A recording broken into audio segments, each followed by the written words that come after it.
தாய் தமிழ் உறவுகளுக்கு வணக்கம். செல்வப்பெருந்தகை பகீர் குற்றச்சாட்டு. செல்வப்பெருந்தகை பகீர் குற்றச்சாட்டு என்ற தலைப்பில் இந்த காணொளியை நாம் காண்கின்றோம். தமிழ்நாடு காங்கிரஸ் கட்சி தலைவர் இன்று சேலத்தில் பரபரப்பு குற்றச்சாட்டை கூறியுள்ளார்.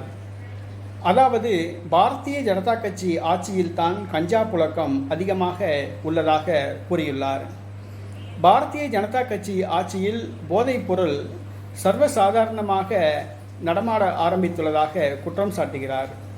ஆப்கானிஸ்தானிலிருந்து போதைப் பொருள் இந்தியாவுக்கு கடத்தப்படுவதாகவும், குஜராத்தில் அதானி துறைமுகம் மூலமாக இந்தியா முழுவதும் கடத்தப்படுவதாகவும் குற்றம் சாட்டியுள்ளார்.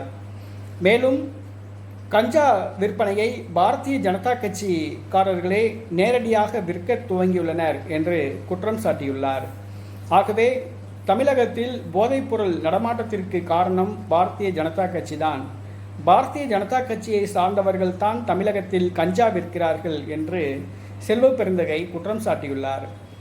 பாரதிய ஜனதா கட்சியை சார்ந்தவர்கள் கஞ்சா விற்கிறார்கள் என்று செல்வப்பெருந்தகை குற்றம் சாட்டியுள்ளது பாரதிய ஜனதா கட்சியினர் மத்தியில் பரபரப்பை ஏற்படுத்தியுள்ளது. இதனால் திமுக அதிர்ச்சி அடைந்துள்ளது.